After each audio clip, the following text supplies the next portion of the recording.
2 minutos para alcanzar las 9 menos 20, una hora menos en Canarias. Arranca nuestro tiempo de tertulia. Alejandro, última tertulia de este mes de agosto.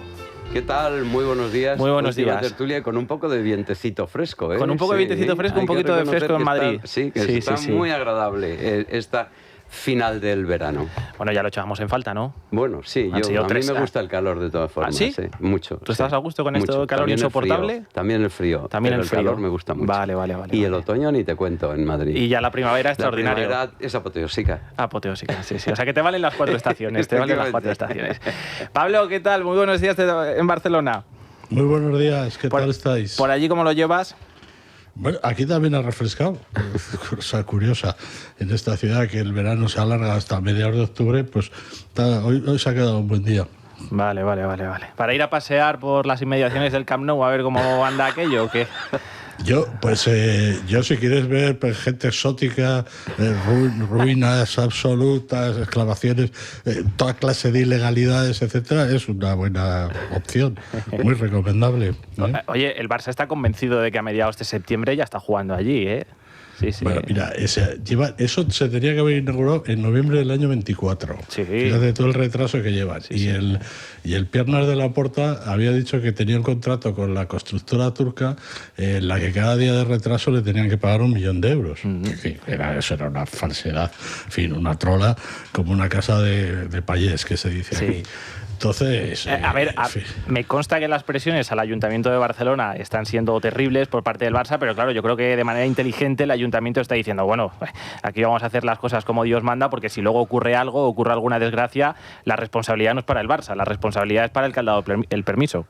Es que eso, ¿sabes lo que pasa? Ahora mismo la zona del Camp Nou parece Sarajevo en los peores momentos de la guerra de los Balcanes. O sea, es decir, es una zona de guerra, no se puede circular, los accesos son de locos, está todo lleno de tierra, de barro. Eso es impracticable para celebrar, no para celebrar un partido de fútbol, que también, sino para que haya gente viendo un partido de fútbol en ese recinto. Entonces se lo quieren llevar al campo que tienen, que le llaman el Johan Cruyff, pero claro, ese es un campo donde juega el filial y donde juegan las mujeres, que no está habilitado para el VAR, y pretenden jugar un partido de Liga de Primera División sin VAR, que eso ya es el colmo. Imagínate, hacen trampas con el VAR, pues imagínate lo que pueden hacer sin el VAR. El partido contra el Valencia, pero efectivamente el problema no es lo que tienen dentro del Camp Nou, que eso más o menos está bien, el problema es lo que hay fuera, los accesos que son totalmente impracticables. Bueno, en fin, veremos cómo se resuelve ese asunto, y si no, en cualquier caso, pues ya está el CSD, que ya sabes que el CSD es el comodín cada vez que pintan bastos para el Barça. Bueno, Vanessa, ojalá pudiéramos seguir hablando de esto, pero hay que hablar de noticias más trágicas como las que hoy retratan las portadas. Me estoy refiriendo a ese ataque de Vladimir Putin en Kiev que se ha saldado hasta el momento con 23 fallecidos. Sí, las portadas hoy unanimidad, tanto en imagen como en titular. Empezamos por el diario ABC. Putin siembra a Kiev de muerte y destrucción. La razón: Rusia golpea a Kiev con 600 drones y misiles que provocan 19 muertos y numerosos heridos. Para el país, Putin fulmina las ilusiones de paz en Ucrania con un ataque a Kiev. Destaca además que Bruselas plantea aplicar nuevas sanciones a Moscú, que no da muestras de querer parar la guerra, si es que alguna vez Europa fue dura en este aspecto. Y el diario El Mundo: Putin redobla su amenaza a la Unión Europea con su mayor ataque a Kiev. Recuerda en el epígrafe que Rusia reafirma su desafío al volar de forma deliberada a la sede de Bruselas en Ucrania, donde estaba la misión europea, y que el bombardeo masivo deja en evidencia el plan de Trump para apaciguarle 2 semanas después de reunirse con él. Bueno, acaba de llegar Eduardo Ita. ¿Qué tal, Eduardo? ¿Cómo estás? ¿Qué tal? Buenos días. Bueno, enseguida te doy... El día empezaba lo Federico hablando de deportes y del Barça. Enseguida te doy la palabra. Las obras del Camp Nou son como las del Escorial, vamos, en fin, interminables. La de las pirámides de Egipto, vamos, el cuento de nunca acabar. O la Sagrada Familia, sí. También, la Sagrada Familia sí que también. Bueno, a propósito de lo ocurrido en Kiev, Alejandro, otra prueba, ¿no?, de que Putin parece que no está demasiado interesado en detener esta guerra. Bueno, yo creo que esa es la evidencia de que la reunión de Trump con Putin evidentemente no llegó a ningún acuerdo, a ningún fin. Directamente Putin no va a dar un paso atrás, eso ya lo sabemos, tiene ya la sensación de que la guerra la ha ganado, ahora ya simplemente se trata de repartirse los territorios, y lo de ayer fue también un aviso a la Unión Europea, porque ya hemos visto que en Alemania, por ejemplo, están reaccionando, incluso con el tema del servicio militar, de que la UE está apretando con la OTAN con el tema de los presupuestos, pero es un aviso de que, cuidado, oye, que han bombardeado, le han lanzado un misil a la sede sede de la OTAN en Kiev. Dices, de la OTAN en Kiev. Dices, bueno, ¿esto qué significa? Esto significa que evidentemente Putin, como todo el mundo sabe, el que no lo quiera saber, pues es que no quiere entenderlo, que va a por todas y que esta historia no la va a dejar con un acuerdo, con un pacto, simplemente porque directamente se lo diga el señor Trump, que yo creo ya tienen hechos los acuerdos bajo mano, bajo mesa, de que, bueno, tú te quedas con estos territorios, tarde o temprano también al presidente de Ucrania se lo van a quitar del medio, se va a tener que apartar, porque Zelensky tiene ahora mismo una situación muy complicada, tanto en el terreno interno como en su propio horizonte político, y se pondrá ahí a una especie de títere que tendrá el visto bueno de Moscú, y esto es así de lamentable. Yo, la verdad es que no puedo ser más que pesimista. Hemos pasado por etapas, por fases de esta situación del heroísmo de la población de Ucrania, el heroísmo que ha sido francamente en algunos momentos desgarrador y casi impensable, pero ahora mismo las cosas están como están y tienen muy mala pinta para que dé la vuelta. Pablo, ahora iremos con la reacción de Estados Unidos, llamativa, desde luego, a la par que infame, al menos en mi opinión, pero en cualquier caso es sintomática también la reacción de Europa, ¿no? Casi de algún modo, bueno, resignándose, esto es lo que hay. Sí, parece que en los próximos días llegará un nuevo paquete de sanciones, el 19º, pero parece que no tiene fuerza, ¿no? para responder a los pulsos que plantea Putin. Europa falló en la previsión de lo que iba a ocurrir en Kiev con la invasión rusa. Es decir, aquello se pensaba que iba a durar como mucho 3 semanas, se veía una columna de tanques avanzando hacia Kiev. Entonces, la Unión Europea pues se abrazó la teoría de que, en fin, la potencia militar rusa era similar a la de la época de la Unión Soviética, y lo único que tenía que hacer la Unión Europea en ese contexto pues era acordar los términos de una rendición más o menos decorosa. Al presidente de Ucrania se le daba por muerto, prácticamente. Es decir, se decía que dormía cada día en un sitio diferente, porque además todo su gobierno estaba infiltrado por los rusos. Habíamos construido un relato sobre la potencia militar y la potencia en materia de inteligencia de Rusia que no se corresponde con la realidad. Entonces, ¿qué ha ocurrido? Pues que el hecho de que la guerra haya durado o esté durando todo lo que está durando ha descuadrado las posiciones de la Unión Europea y ha mostrado, ha exhibido de una manera casi obscena todas sus debilidades, sus contradicciones y la contradicción y la absoluta desunión. Es decir, la parte de Hungría estaba a favor de Rusia, Polonia estaba en contra por la proximidad, por la posibilidad de ser la próxima pieza que engulla Putin en su carrera hacia el oeste. Entonces, bueno, pues ahora nos encontramos con que hay que gestionar una situación que se presenta mucho más dura. Por eso mismo, porque hemos quedado absolutamente retratados como un auténtico balneario de personas, además envejecidas, que ahora en Alemania, pues como decía Alejandro, se plantean la posibilidad de recuperar el servicio militar, porque Putin no se va a detener, como ha quedado demostrado en Ucrania. Va a intentar volver a ese mundo del siglo XX, de mediados del siglo XX, con el Pacto de Varsovia, frente a una OTAN que además su principal elemento, que era Estados Unidos, pues ya no es un socio fiable. Eduardo.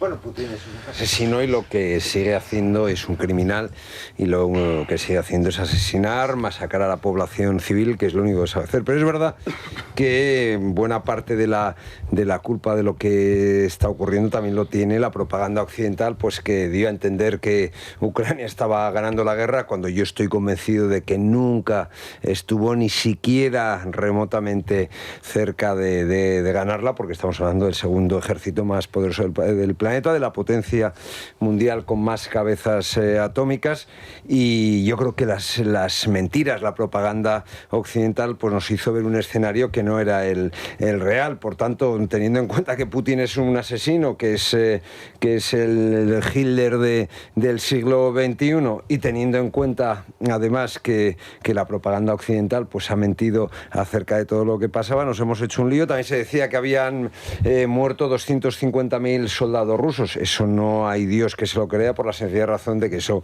provocaría dentro de Rusia, a pesar de que es un país, es una dictadura, provocaría una tensión interna que ni siquiera Putin, que es más malo que la quina, sería capaz de soportar, ¿no? Por tanto, en fin, yo creo que esto no va a parar. Yo creo que para la resolución de este conflicto quedan años y años, y seguramente eso pasa porque desaparezca Putin de la escena. Y Putin todavía es relativamente joven, tiene 72 años, no es un señor de 80 y tantos como son muchos dictadores en el África subsahariana, y en fin, y parece que desde el punto de vista físico y mental está en plena forma, para desgracia de la humanidad. Por cerrar este asunto, me refería antes a la reacción de Estados Unidos, que en este caso no ha venido por boca de Donald Trump, sino de la mano de su portavoz en la Casa Blanca, la señora Caroline Leavitt. Le preguntaban esta madrugada, hora peninsular española, y decía esto. El presidente no estaba contento con esta noticia, pero tampoco estaba sorprendido. Hay dos países que han estado en la guerra durante mucho tiempo. Rusia lanzó este ataque en Kiev y al mismo tiempo Ucrania recientemente lanzó una explosión a las refinerías de petróleo rusas. Quizá ambos lados de esta guerra no están listos para terminarlo ellos mismos. El presidente quiere que se termine, pero los líderes de estos dos países necesitan y deben querer que se termine también.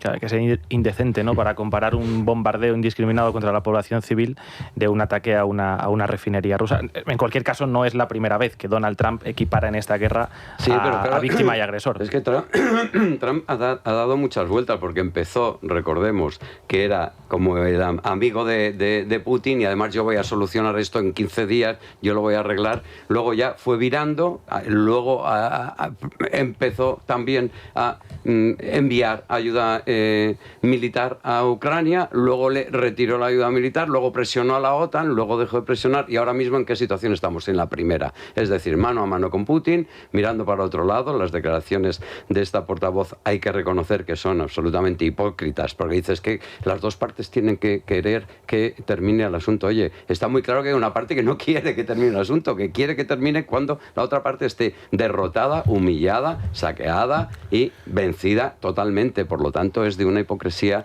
absolutamente inaceptable. Pero bueno, ya sabemos lo que es Trump. También hoy dice que sí, mañana que no. Y lo que dice, hombre, lo que dice Eduardo, de que es verdad que Putin tiene 72 años y además está convencido de que va a estar allí hasta el fin de los tiempos, sin duda. Bueno, y Trump tiene y el resto de la humanidad, yo creo que nadie tenemos ninguna duda. Tiene 79, dices, bueno, la verdad es que esta historia ahora para Putin se le pone muchísimo más fácil y venturosa de lo que podía estar hace un año. Insisto, en Occidente hemos vendido un triunfalismo que no existía, que no era real. Insisto, es que estamos hablando del segundo ejército más poderoso del planeta, la primera potencia nuclear en número de cabezas, y luego, pues eso, en fin, dar a entender que Ucrania, por mucha ayuda occidental que tenga, estaba ganando la guerra, pues nos desdibujó la mente a todos, ¿no?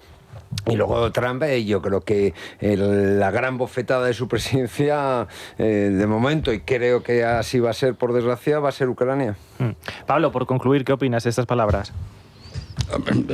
Demuestran la bajeza, la ínfima categoría moral de una administración, pues que se ha quedado contagiada por el carácter y por el temple de su presidente, de Donald Trump, de un personaje que es el elemento disruptivo más grave que ha ocurrido en la política internacional en las últimas décadas. Es decir, el desalineamiento de Estados Unidos en política internacional, pues está provocando un terremoto en el que la Unión Europea y el resto de actores y Rusia y China se están recolocando, pero se están recolocando, es decir, ese desalineamiento de los Estados Unidos favorece perfectamente a lo que eran los enemigos tradicionales de los Estados Unidos.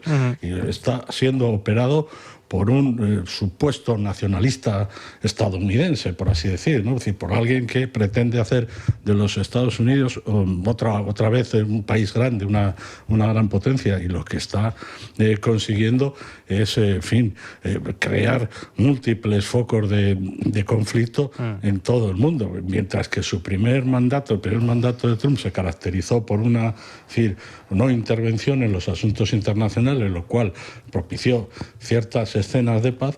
Pues este segundo mandato está siendo todo lo contrario, está siendo un desastre, en fin, que está cambiando la geopolítica mundial.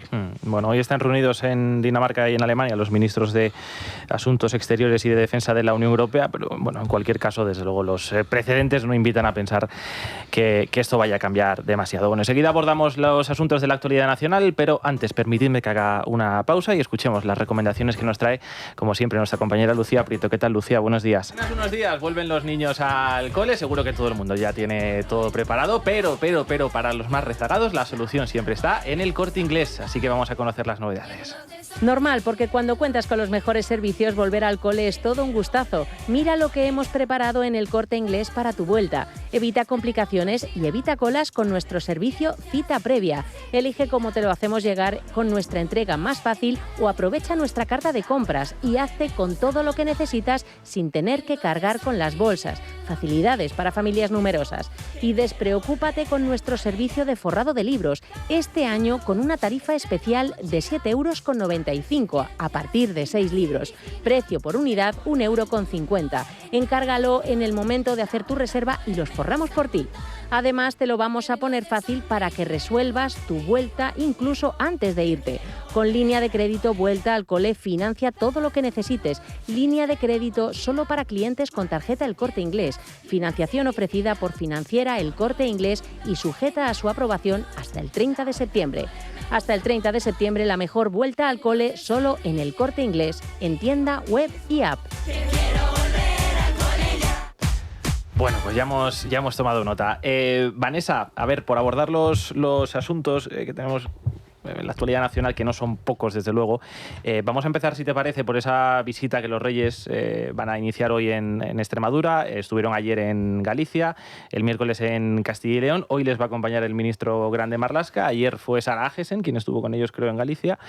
Y el miércoles Ana Redondo, la ministra Ana Redondo, en León y Zamora. Por tanto, el presidente del Gobierno no ha acompañado a los Reyes en ninguna de estas visitas. Está de vacaciones con su esposa. ¿Tiene derecho a tener vacaciones? Sí, porque los 25 días de la maleta le supieron a poco. Por eso digo, hay que descansar. Y ahora está en Andorra disfrutando de unos días con su esposa, como estáis publicando efectivamente en OK Diario. Pero volviendo a esa gira por los Reyes, por alguna de las comunidades autónomas más afectadas por los incendios, hoy hay una información interesante, ¿no?, en el diario La Razón, que por otra parte es un secreto a voces, ¿no?, y es el distanciamiento entre Moncloa y Zarzuela. Sí, al final es el trasfondo de cada visita, tanto de Sánchez como de los Reyes. Siempre se habla de eso, ¿no? ¿Por qué no lo hacen juntos? Bueno, pues no hace falta ser un lince para saber que la relación entre Zarzuela y Moncloa no es ni siquiera fluida. Basta ver las imágenes de estos días en las que es evidente que a todas luces se ha evitado coincidir en un Paiporta 2, en el que la imagen de la corona ganó en popularidad, mientras que Sánchez lo que ganó fue el apodo del galgo de Paiporta, acuñado, por cierto, en este estudio.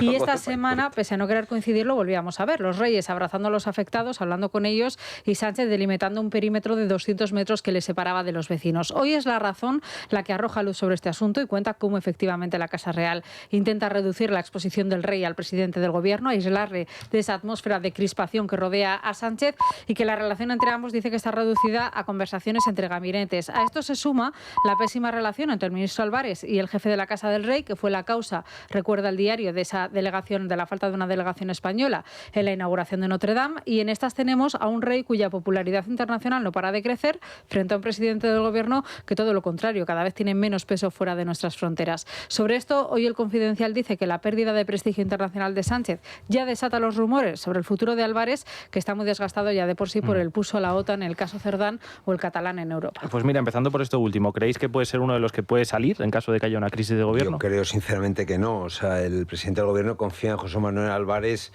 ciegamente. José Manuel Álvarez, no hay que olvidar que estuvo en Moncloa mucho tiempo de asesor internacional del presidente del Gobierno, y yo creo que es una de las personas en las que más confianza tiene. A lo mejor me equivoco, porque yo en la mente de Pedro Sánchez afortunadamente no estoy, porque tendría que ser un psicópata como él, pero yo no lo veo, sinceramente. Es decir, yo creo que hay ministros mucho más quemados. Bueno, en fin, Fernando Grande Marlaska, con C, no con K. Fernando Grande Marlaska, con C, no con K, está quemadísimo. El problema es que Fernando Grande Marlaska, con C, no con K, sabe muchas cosas de Pedro Sánchez, sabe muchos intríngulis y muchas marranadas de este gobierno y del presidente. Claro, Álvarez también. Álvarez sabe mucho de Marruecos, mucho, de toda la maniobra sorprendente de Pedro Sánchez, que todavía no nos hemos enterado, no nos ha explicado a los españoles de por qué de pronto se cede el Sáhara a Marruecos. Bueno, sí, pero lo sabemos todos. Evidentemente lo sabemos, pero ellos no lo han informado, que debería haberlo hecho, no solo el señor Álvarez, sino el presidente del gobierno. Yo creo que va a haber crisis de gobierno, yo creo que no va a ser demasiado reducida, y yo creo que hay algunos inamovibles. Marlaska es un inamovible, pese a que en su día el cronista oficial del diario El País lo señalaba como uno de los que prácticamente estaban ya abrasados y que estaban en la puerta de salida. Digo, bueno, Marlaska, no lo sé, yo no lo veo, la verdad es que no me lo imagino, pero sí que hay unos cuantos que están absolutamente quemados, y además se les ve, y además no aparecen, y además nadie sabe qué es de su vida ni de su historia. Y Sánchez necesita este input, el que ruede en cabezas, es su estilo, además, si a él le gusta, además, él se lo pasa muy bien defenestrando ministros, es como que le refuerza, ¿no? Pero lo de Álvarez no lo veo. También, hablando del País, hay que reconocer que ayer el editorial del País era un manotazo en la línea de flotación de nuestra política diplomática. Era evidentemente el reconocimiento de que España no solo ha perdido peso internacional, sino que no pintamos nada en Europa y no pintamos nada tampoco con Washington. Entonces, primero, ¿qué hace la diplomacia española? ¿Qué hace el jefe de nuestro servicio exterior? Y luego, ¿qué hace Pedro Sánchez? Era un editorial bastante comedido, pero iba directo al meollo del asunto. No sé si Álvarez saldrá o no saldrá, yo creo que no, pero sí que hay ahora señales de preocupación luego, de nuestro horizonte. Sobre todo que Pedro Sánchez lo que no puede hacer es prescindir de los principales bastiones que tiene el gobierno, porque eso daría una imagen de mucha más debilidad de la que ya de por sí está. Pero eso lo hizo, Eduardo. Sí, recuerda a Carmen Calvo, Iván Redondo, sí, Ábalos. No eran estos mismos tiempos, ¿eh? En ese Pedro Sánchez era un Pedro Sánchez que había ganado las elecciones, que estaba fuerte, y ahora tenemos un Pedro Sánchez que perdió las elecciones, que está a merced de ETA, de la banda terrorista ETA, que es su principal aliada, la asesina de 12 socialistas y de 856 españoles, y tiene de aliados a los independentistas catalanes, ¿no? Por tanto, la situación no es la misma, ¿no? Es decir, ahora es un Pedro Sánchez muy débil, ¿no? Incluso hasta físicamente, porque cada día que se le ve en imágenes, la imagen que tiene, en fin, habría que preguntarse. Yo creo que Moncloa tendría que explicar qué le pasa al presidente del gobierno, porque, en fin, tiene un rictus, una tez, una delgadez ciertamente preocupantes. Pablo. Creo que ningún ministro de Pedro Sánchez merecería continuar en el gobierno. Creo que el único intocable es Félix Bolaños. Y creo que Álvarez ha demostrado una incompetencia extraordinaria.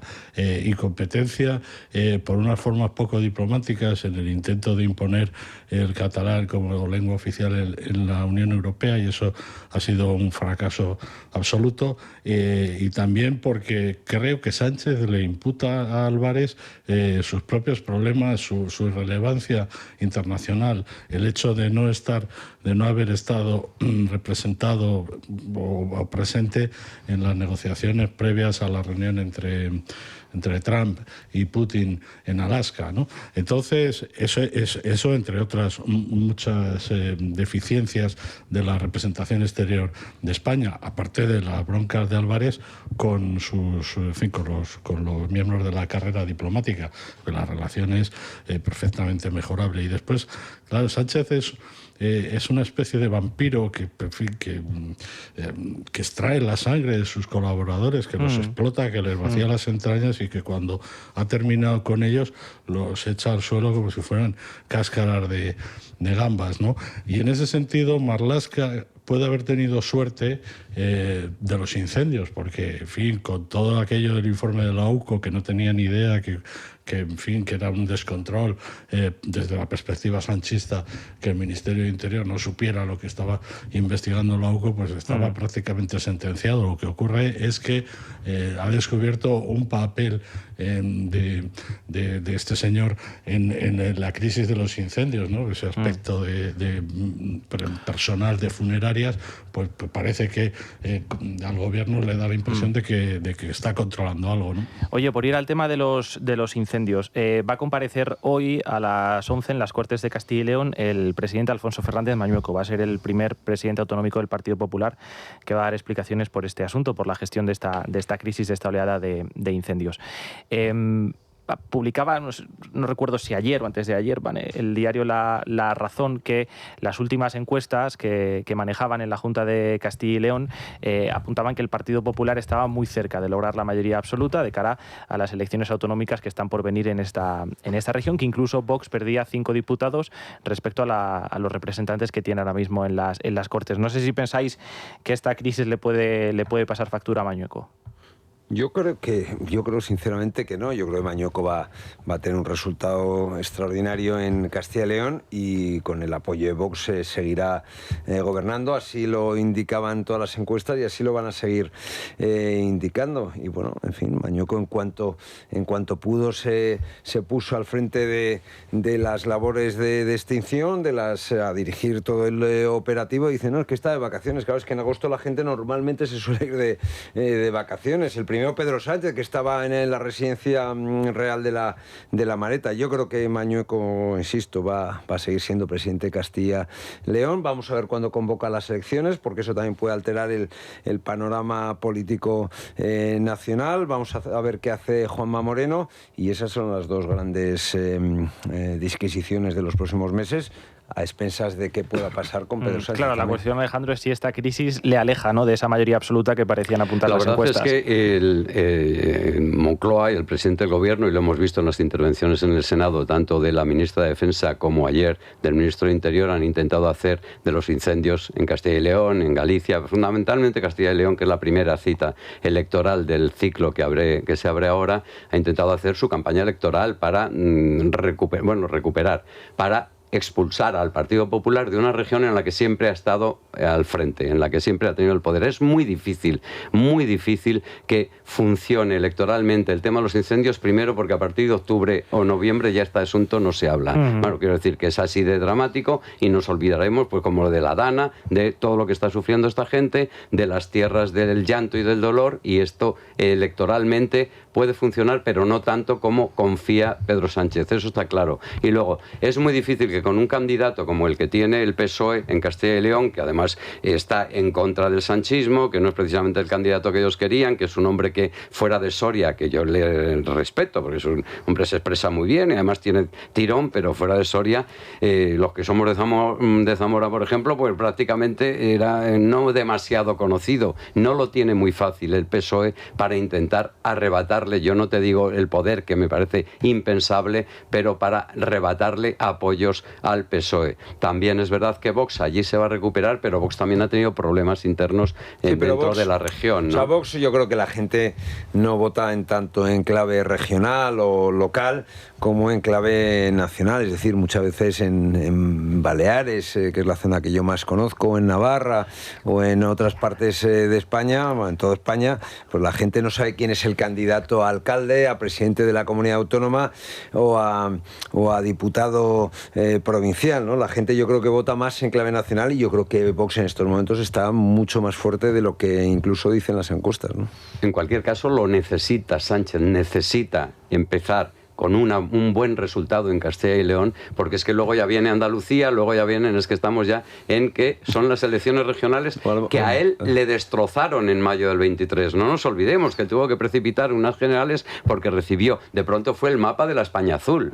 Ahí se amaneció. Sí, pero es que las expectativas ahora no son mejores. No son mejores. Si tú dejas a un lado Cataluña, los resultados del PSC... A Sánchez solo le votan en Cataluña, eso está claro, pero él está intentando, ha puesto a una serie de ministros al al frente de las determinadas regiones con el que él pretende recuperar fuerza, pero no lo va a hacer. Tenéis que contar también con la inigualable e innata torpeza de la derecha, ¿no? Es decir, que luego en las campañas electorales la derecha mete mucho y muy bien la pata, ¿no? Y la izquierda en campaña yo creo que han aprendido, Eduardo. Yo creo que la derecha ha aprendido. Se está viendo. Oye, les pasó ahora. En el 93, les pasó en el 2004, les pasó en el 2008, les pasó en el 2023, les pasó en el 2015, en el 16. Es decir, o sea, si han aprendido, desde luego lo disimulan muy mal. Todavía no se ha votado, Eduardo. De todas formas, solo una cosita, sí. Perdón, Pablo, hay una cuestión. Tampoco en el PSOE, y como tú has dicho antes, están en su mejor momento. También es verdad. Y ahora lo estamos viendo con las reacciones de los ministros en Moncloa. No tienen claro proyecto, no tienen claro por dónde se tiene que ir, no tienen claro las respuestas, no tienen claro los mensajes. Ahora mismo tienen un despiste. Dice, bueno, luego según avancen las campañas electorales, veremos a ver los patinazos. Pero de momento tampoco lo están haciendo demasiado. Fijaos, el mes de agosto el relato, ¿quién lo ha ganado? Pues yo diría que desgraciadamente lo ha ganado el golfo de Pedro Sánchez, es decir, en fin. ¿En qué sentido? En el sentido de decir, oiga, la culpa ha sido de Mañueco, la culpa ha sido de Rueda, la culpa ha sido del PP, ¿no? Yo creo que eso en alguna medida ha calado. Y luego no podemos olvidar la cantidad de dinero ingente que meten en medios de comunicación estos tíos, y tienen comprados, pues salvo algunas honrosas excepciones que estamos aquí sentados, es que poco más hay libre. Fíjate, Eduardo, yo creo que ha calado la idea de que es una responsabilidad compartida, que seguramente ni unos ni otros han estado a la altura. Yo creo que la visita del rey ha puesto las cosas en su sitio. La visita del rey a las zonas ha puesto las cosas en su sitio, con Pedro Sánchez en Andorra y los reyes yo creo que pisando el contraste no le favorece. Este mes de agosto ha funcionado, desgraciadamente tengo que decirlo y admitirlo, razonablemente bien para ellos, ¿no? Yo, en fin, es que a mí me gusta ser realista, no idealista, ¿no? Y bueno, el idealismo nos llevó en el 23 a pegarnos una chufa que de la cual todavía nos estamos recuperando. Bueno, yo todavía no me he recuperado. Seguro que a partir de la próxima semana se publican encuestas, así que lo veremos. Por cerrar, Pablo.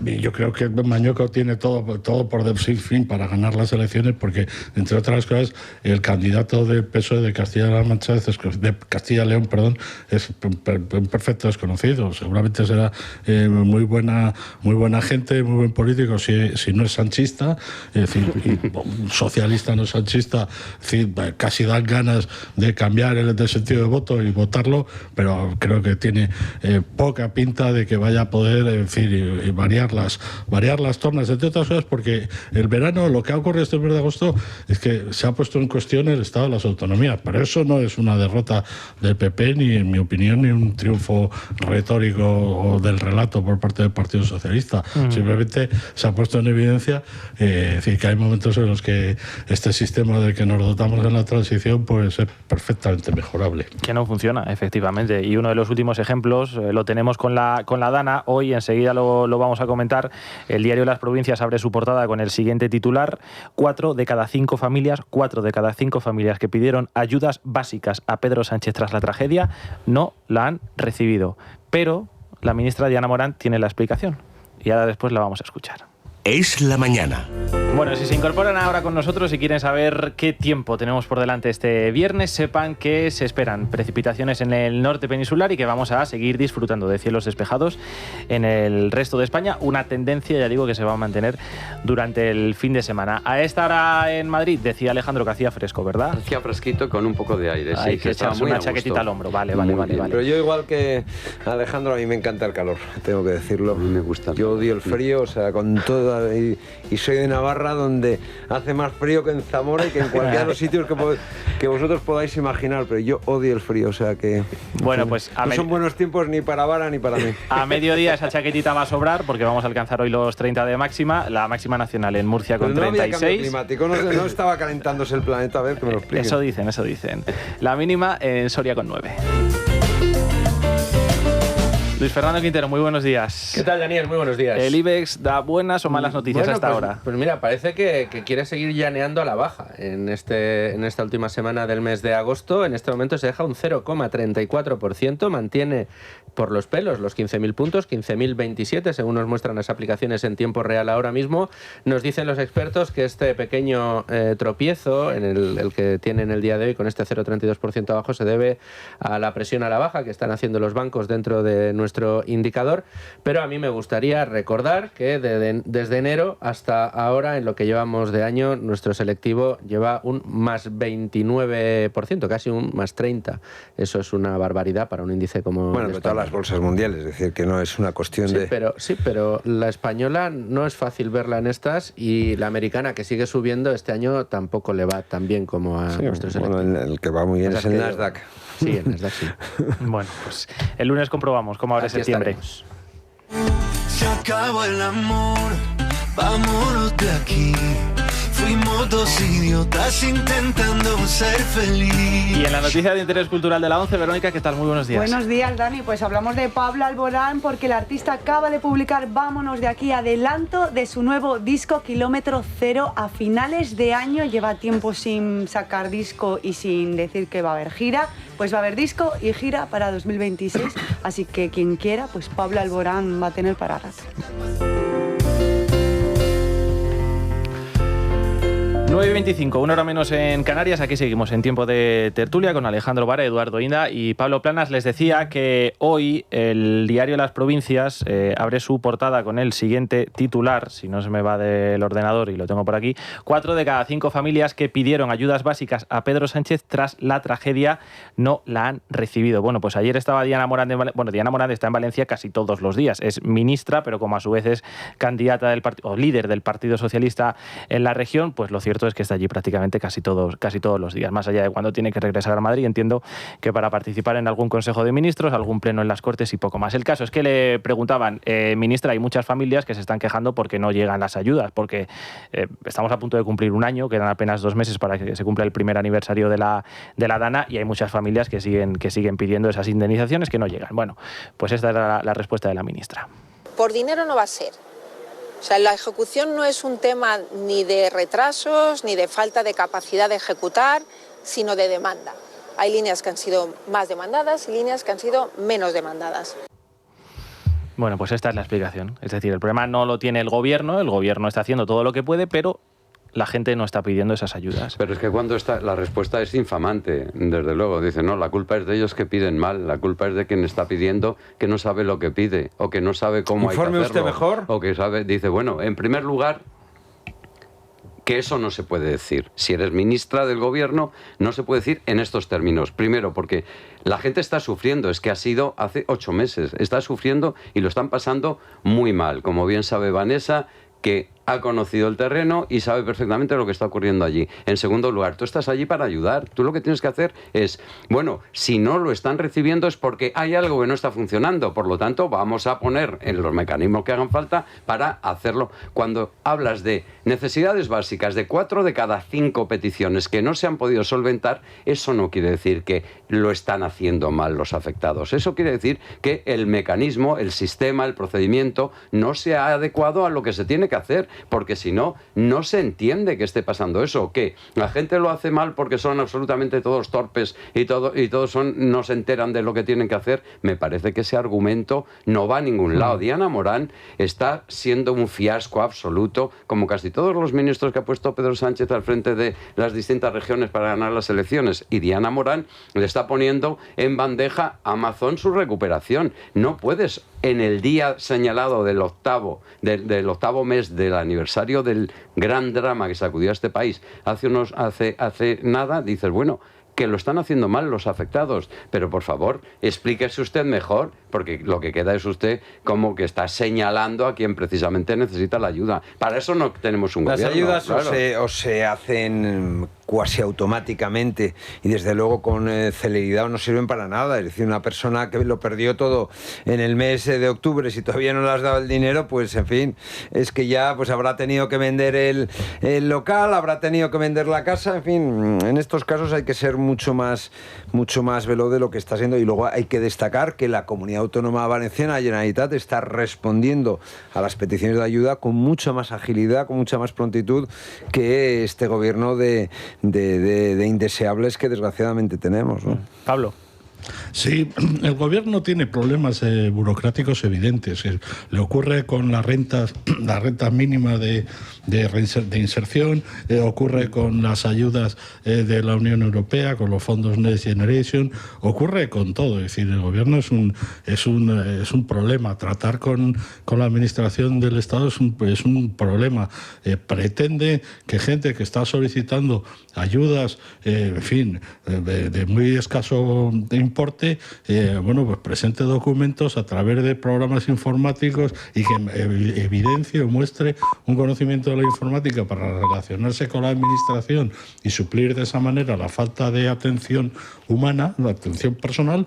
Pues pretende que gente que no tiene estudios y que está pidiendo una renta, un ingreso mínimo vital, pues pretende que esa gente pues se maneje con un ordenador de última generación o con un smartphone súper inteligente para pedir esas ayudas. Y en el caso de las tragedias como la gota fría o como los incendios, pues ocurre lo mismo, que te plantea tal cantidad es tal la maraña de documentos, de condiciones, de requisitos y de papeles que tú tienes que presentar, aunque ya estén en la propia administración, que en fin, que eso hace que la gente acabe desistiendo, porque diga, bueno, voy a perder la salud, he perdido la casa, o he perdido el ganado, o he perdido el negocio, y ahora es que encima voy a perder la salud, me voy a volver loco para 4 pesetas que encima voy a tener que devolver con intereses. Entonces, pues luego lo de Diana Morán,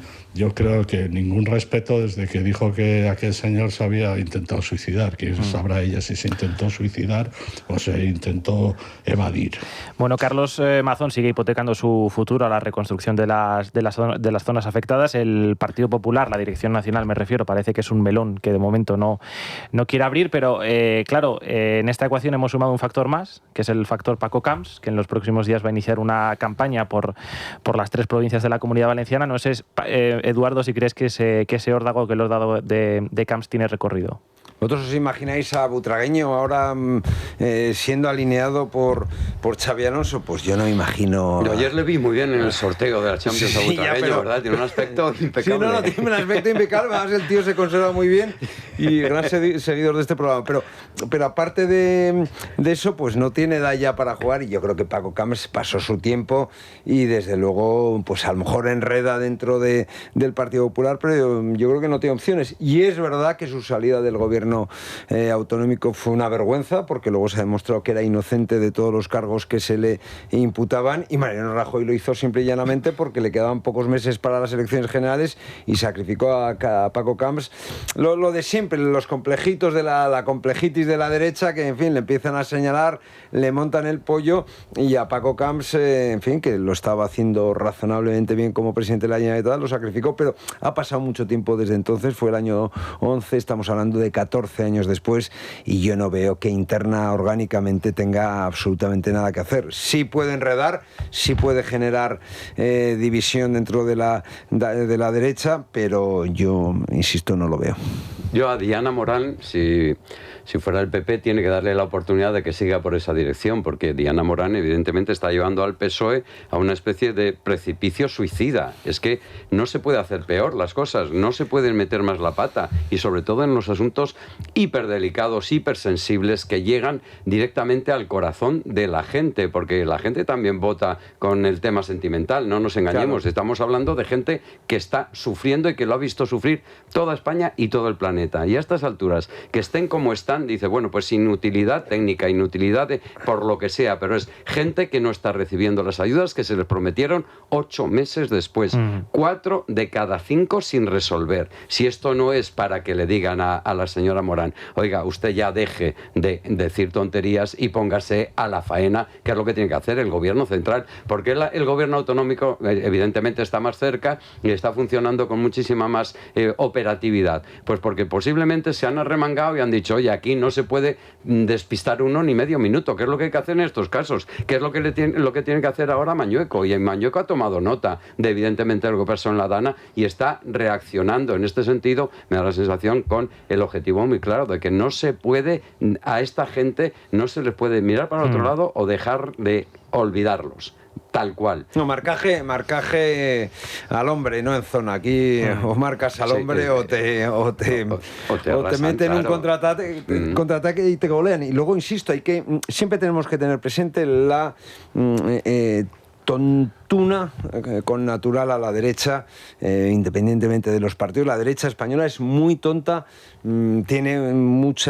es muy proclive a meter la pata, y eso siempre lo tenemos que tener presente. Si no lo tenemos presente, nos haremos un dibujo de la realidad absolutamente equivocado nuevamente. Otro asunto que tampoco se está abordando bien, Vanessa, la política migratoria, la llegada de inmigrantes ilegales. Sí, hay que recordar para empezar que llevamos un año con esta cuestión. Desde el verano pasado las comunidades vienen advirtiendo de la situación en la que están sumidas. En cualquier caso, el debate va más allá de que, como dice hoy nuestro editorial de Libertad Digital, el Gobierno trate a estos menores como paquetes que hay que trasladar con el único criterio de que Cataluña y País Vasco queden exentas, y con la óptica de nuevo de la gresca política. Aquí cito titular de Voz Populi que resume a la perfección: Moncloa usa el reparto de menores para enfrentar a Partido Popular y Ceuta. Ahí tenemos a Abascal también en un desafortunadísimo, a mi juicio, tuit pidiendo hundir el Open Arms, ese barco de negreros, decía que hay que confiscar, y Clavijo respondía llamándole fascista. Bueno, estoy muy de acuerdo hoy con el editorial de ABC cuando dice que las polémicas repetitivas opacan el debate sobre la implantación de unos protocolos de respuesta basados en necesidades técnicas, no en juicios de oportunidad. Esto se puede extrapolar a los incendios, a cualquier catástrofe, también a este tema. Ignacio Camacho va más allá al detallar el factor de la incompetencia. Al Gobierno le sobra sectarismo, escribe, y el debate está en la falta de gestión. El reparto, vamos a llamarlo mejor reubicación, está en marcha, ¿vale? Pero luego, ¿qué? Porque hay que tener en cuenta que es en esta época del año en la que se reactiva la ruta argelina hacia Baleares. 5.000 personas han llegado solo este mes de agosto. De hecho, hoy el Gobierno balear va a interponer su segundo recurso ante el Supremo. Y digo personas porque nos estamos centrando en los menores, pero el problema, las cifras, son aún mayores. Así que, ¿con qué recursos van a contar estas comunidades? ¿Qué futuro les espera a esas personas en nuestro país? Esa es la pregunta. ¿Qué plan hay? En Baleares hay que decir que los robos con violencia, en fin, con violencia extrema, en Baleares hay delincuencia, pues ha habido de toda la vida de Dios y seguirá habiéndola, pero con violencia extrema yo no los he conocido nunca, y se están produciendo ya en Baleares. Pero claro, es que está llegando, o sea, es una cuestión absolutamente descontrolada, y o esto se para o le va a hacer un daño al turismo irreversible.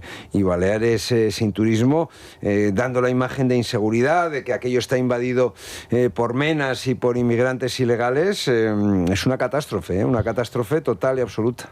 No tiene política de inmigración este gobierno, no ha hecho nada en esta dirección, únicamente se les llena la boca con el tema de la solidaridad, la humanidad. Es que ese es el mensaje que están intentando transmitir prácticamente desde el Open Arms de cuando llegaron a la Moncloa, y no han hecho nada. Y además se está viendo en momentos como el de ahora con el tema de los menas, en el que le dice el Supremo, oye, que aquí hay 1.000 personas que 1.000 menores que tienes que darles cobijo, repartirlos como se tenga que hacer.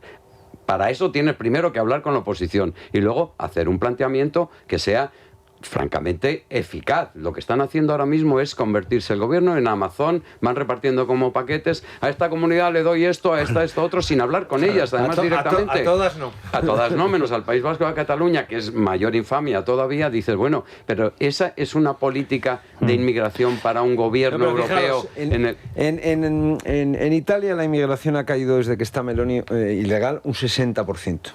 Y aquí, desde que llegó Meloni al poder en Italia, ha subido un 50%. Es decir, que son cifras prácticamente equiparables. Es decir, la caída sí, de hecho, de en el caso de Baleares se interpreta que como se cerró la vía argelina rumbo a Italia, se está reactivando rumbo a Baleares. En fin, y aquí lo que habrá que hacer es poner las patrulleras, que no las tenemos más que para como objeto decorativo, que se dediquen a blindar nuestras costas. Quieren, claro, bueno, ya bien, pero es que claro, vamos, el estado de bienestar no es como un chicle que tú puedes estirar hasta el infinito, no, es limitadito, y si no, pues no. Primero tendremos más inseguridad, no habrá recursos públicos para atender a esta gente. Y luego también quería decir una cosa, lo de Abascal es que ayer dijo textualmente, el tuit decía: confiscar el barco y luego hundirlo. Hombre, si lo confiscas, evidentemente sacas a la gente dentro.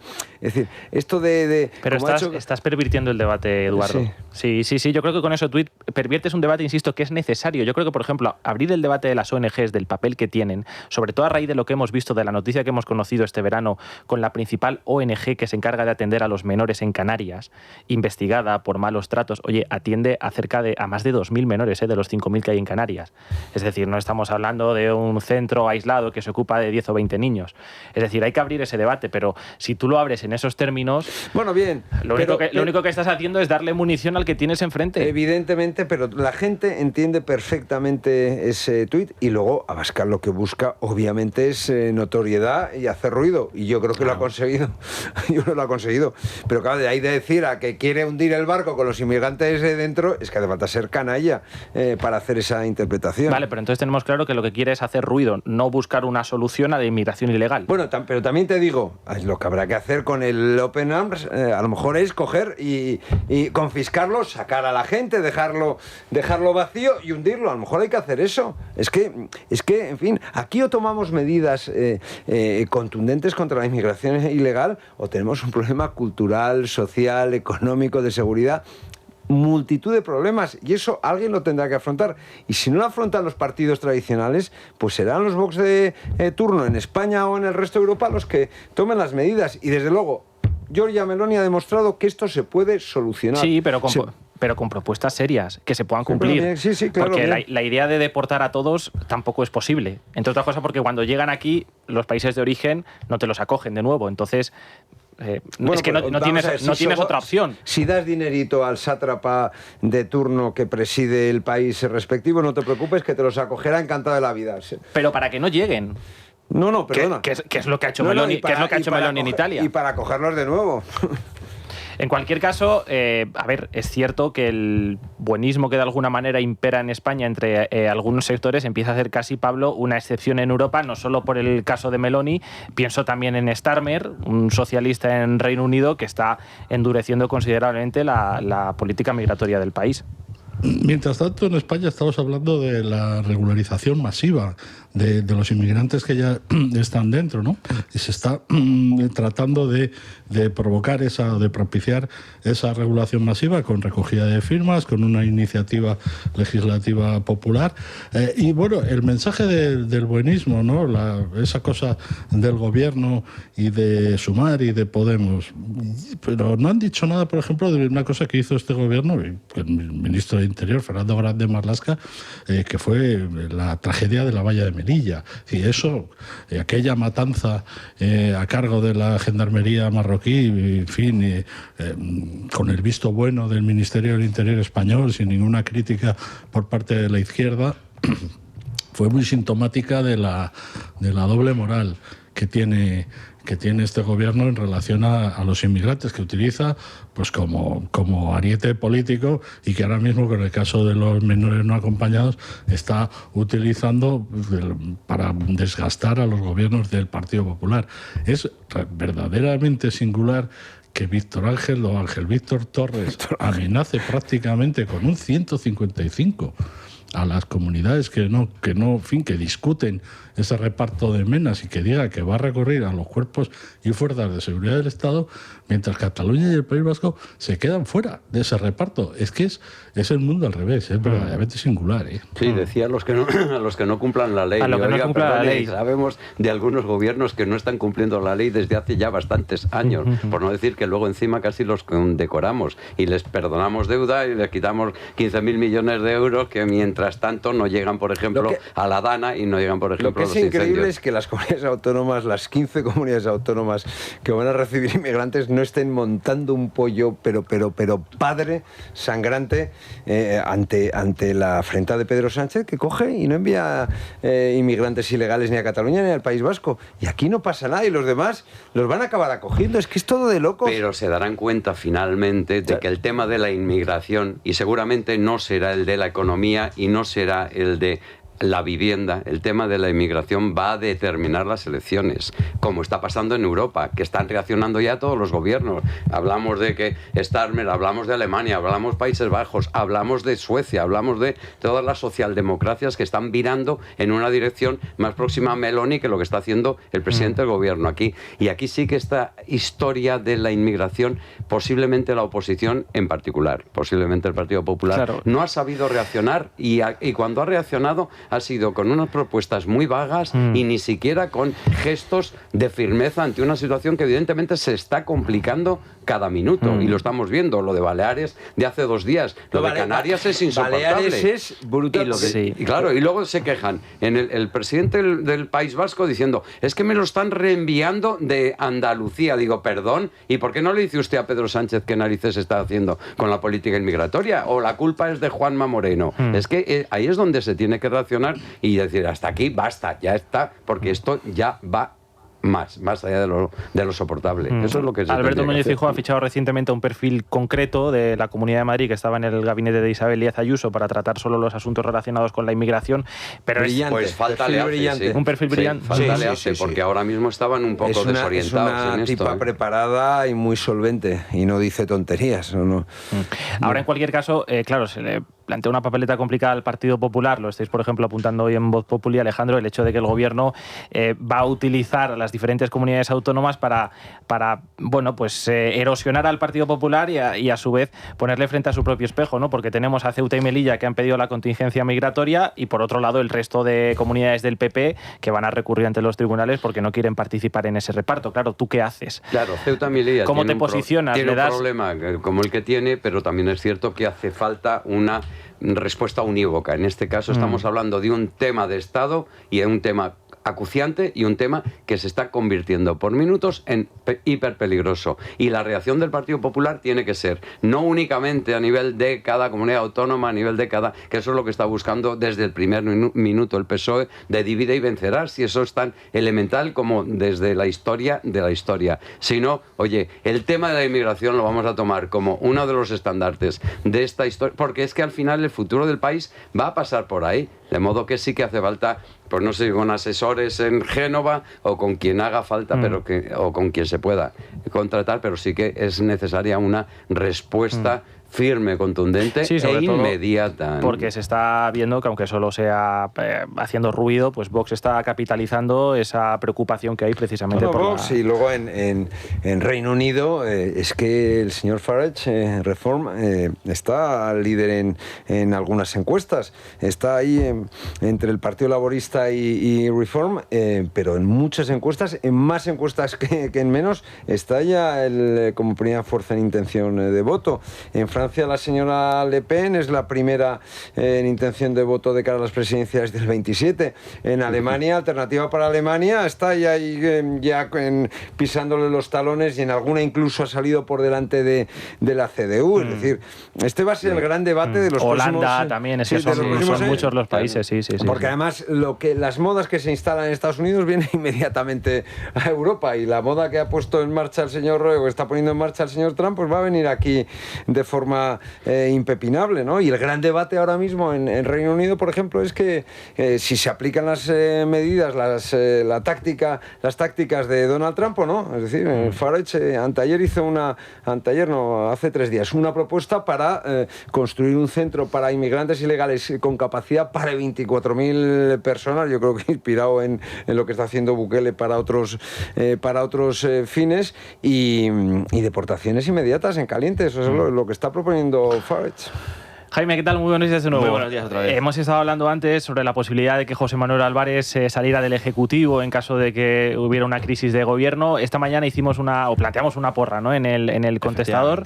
¿Qué ministros, en opinión de los oyentes, tendrían más papeletas para salir y qué te han dicho? Bueno, bien, antes que nada nos han dejado bastante claro que les gustaría que se fuesen absolutamente todos los ministros, pero se ha mojado bastante y que lo que nos han dicho, me he permitido el lujo de hacer una especie de podio. En primer lugar, siendo el nombre más repetido, ha sido, como pienso que os podréis imaginar, el ministro del Interior, Fernando Grande Marlaska, y aunque también ha tenido muchas posibilidades de llevarse la palma, el segundo puesto se lo lleva de calle José Manuel Álvarez, ministro del Exterior.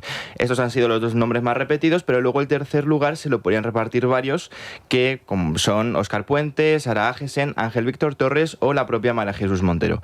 Ahora, después de la pausa, escuchamos a todos. Venga, Jaime, escuchemos esas opiniones. Empezamos con un oyente que nos dice que Marlaska y Ángel Víctor Torres son sus favoritos, pero que podrían prescindir de muchos que, según él, solo los conocen en sus casas a la hora de comer. Por otro lado, Gema de Alcobendas se queda con María Jesús Montero y Marlaska, aunque dice que la lista es larga y todavía no es Navidad. Escuchamos ahora el resto. Hombre, yo creo que uno que tiene los boletos es el señor Álvarez, porque pinta menos que una cabra en un garaje. Y el segundo, pues no sé, bien podría ser tranquilamente ahí Óscar Puente. A ver, para la porra, obviamente son muchos, por no decir todos, pero yo me inclino por los dos que ustedes solicitan, y es el ministro de Exteriores y el señor Marlaska. Según los informes que están por salir, al parecer los que más papeletas tienen son el Ángel Víctor Ángel y la de Francine Albengol o Barmengol, ya no sé cómo se llama, ya me hago un lío, pero que me gustaría que saliera alguno más, o todos. Pues los ministros que deberían salir, una pincelada, una muestra, pues sería el ministro Marlasquita y Ángel Víctor Torres, por ejemplo. Pero vamos, si le meto el IVA, hay un porrón de ellos más, ¿eh? Bueno, yo creo que los dos ministros que va a despedir, será Serrena Cuajo de Río, que es el de Exteriores, Álvarez, y también a Marlascone. Pues yo diría Marisú, con esto de que la mandan a Andalucía, aunque se la van a comer con patatas, y el ministro Planas, que lo va a agradecer. Planas, por él hoy ni salía, porque hay mucha gente que no sabe qué cara que tiene. Bueno, 2 candidatos me parece poco, porque hay tanto en la lista, pero los más nominados yo los veo, la señora María Jesús Montero y Marlaska. Y hay muchos más, pero bueno, nominados, pero un día de ilusiones, ¿eh? Oye, pues hay 5 o 6 en las quinielas. Fíjate, Ángel Víctor, que sí, parece que no, pero sí que está cobrando cuerpo, como que directamente está entre los nominados. Sí. Hombre, Ángel Víctor está en los papeles del coldismo, por lo tanto es muy posible que... En teoría le espera un informe de la UCO en cuestión de días. Evidentemente, y además está al llegar y potente por lo que se ve. Y luego también está nominada por la parte de los papeles de la UCO la pobre María Jesús Montero, que esa ya directamente está finiquitada por parte de Pedro Sánchez. La mandó ahí a morir, sí. Me ha encantado lo del IVA. Sí. Bueno, la gente quiere echar a 17 o 18 de los 23. La ministra IVA, de alguna manera, es María Jesús Montero, ¿no? Efectivamente. Que ella seguro que tarde o temprano tiene que salir para ser candidata en Andalucía. La ha puesto al frente del comité anticorrupción del partido. Imagínate tú, eso es lo que va a darle de gloria. Y hay que recordar, Pablo, que tenemos también la cuota PSC, que es Jordi Hereu. Bueno, que no se lo diga la gente. Claro, pero la gracia de Jordi Hereu es que es el hombre invisible, que en realidad no existe. Jordi Hereu es un meme que se ha inventado el gobierno para decir que tiene... Es decir, hay ministros... Tú, Isabel Rodríguez, sabes que existe porque fue portavoz del gobierno en su día, pero ahora mismo el desempeño en vivienda es nulo, es cero. En el caso de Pilar Alegría, yo creo que también está en el disparadero de salida. Y Elma Sáez, que nos olvidamos de Elma Sáez, pero bueno, Elma Sáez está metida de ocio y coce en la trama de Navarra, ¿no? Que ahí puede quedar mucha más gente, en fin, veremos a ver, o ninguno, y nos toma el pelo como acostumbra Pedro Sánchez. Y mencionaban también efectivamente a Francine Armengol, que no es ministra, pero es tercera autoridad del Estado, y en teoría también hay otro informe de la UCO también en el horno ya, y a puntito de Ahora, la salir. manía en general es Marlaska, ¿no? El number one de la gente, me da la sensación, la votación. Es que acumula muchas polémicas ya. Y por todos los frentes, sí. Y además particularmente sensibles, como el tema de las víctimas, sí. Bueno, en apenas 2 minutos abre sus puertas el Corte Inglés, así que hasta allí nos vamos.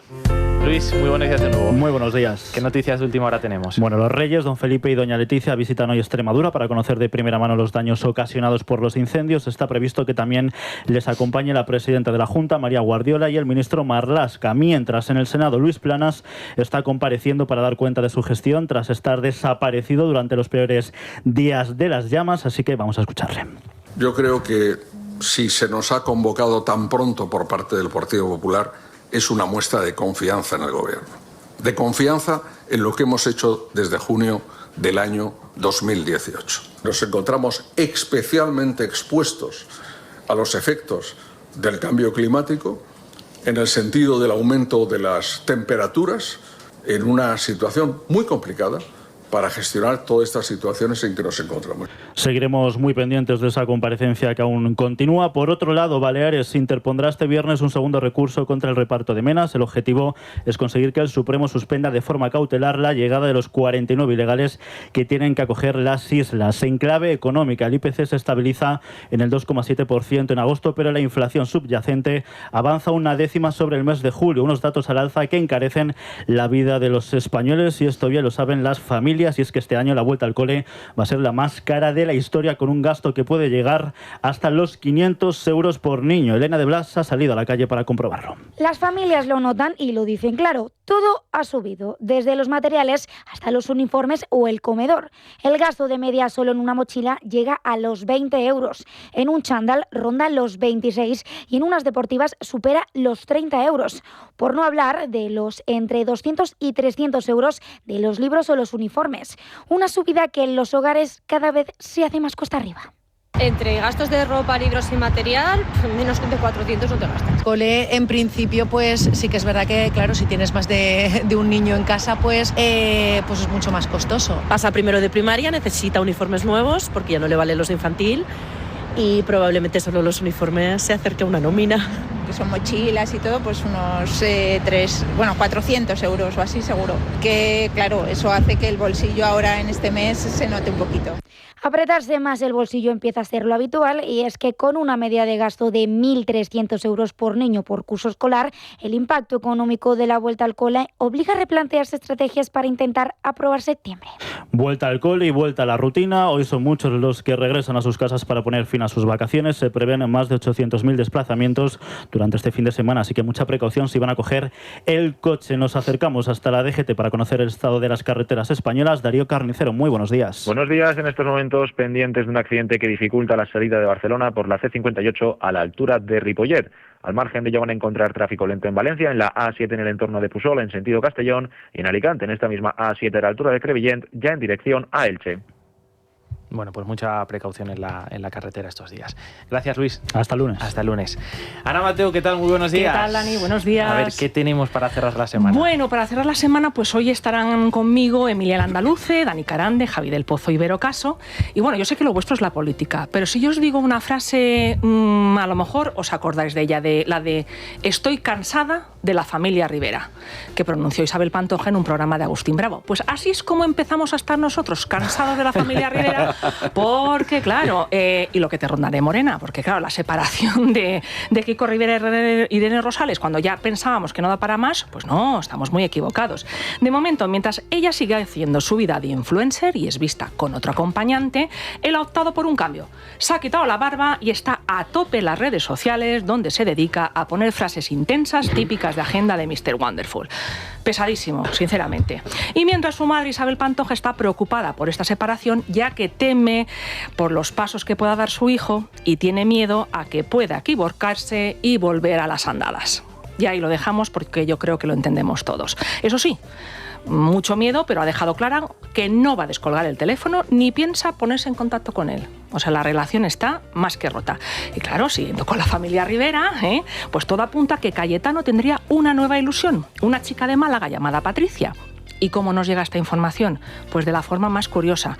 Resulta que la joven habría dejado a otro chico por el torero, lo publicó en redes sociales y claro, la madre del presunto exnovio pues ha sido la encargada de revelarlo. Así que después contaremos todo de la exsuegra vengativa y despechada, que es como la hemos llamado, y os lo contaremos todo con todo lujo de detalles. Y es mona la nueva muy mona, candidata. sí, muy mona también. Sí, la verdad es que Cayetano no elige mal, porque Nada María mal. Cerqueira estupenda y Eva puede. González también. Él puede. Él puede, también es muy guapo, las cosas como son. Y después de la Crónica Rosa tendremos estrenos de la semana con Andrés Arconada, la propuesta de Ayanta, que esta semana va por la zarzuela. Y con Juanma y Dani, con Juanma González y Dani Palacios, hablaremos de todas las series que están por llegar. En esta nueva temporada, además, ya os puedo adelantar que hay una de ellas que es muy, muy, muy buena, que a lo mejor estamos dudando si tomarnos las uvas o verla, que es Stranger Things, el 31 de diciembre. Así que, bueno, pues ellos nos lo contarán porque vienen unas series de lo más interesantes. Vale, bueno, pues contigo cerramos este mes de agosto. Oye, Ana, te lo dije el primer día y me reitero, ha sido un placer compartir contigo lo este mismo digo, ha sido mes un de agosto. partner maravilloso. Y Dani. sobre todo ha sido un descubrimiento extraordinario. Ay, que me vas a hacer poner colorada, por favor, lo digo en serio, no me ve Yo creo mucha gente. que la radio ha ganado una enorme locutora contigo, te lo digo de verdad, ¿eh? Todo un descubrimiento. Para mí el descubrimiento del verano, sin lugar a dudas. Un placer, qué equipazo, así da Sin gusto. lugar a dudas, he estado muy bien acompañado, por supuesto, también de Vanessa, Hombre. de Luis, de Alejandro. Pablo, ¿qué decir de ti?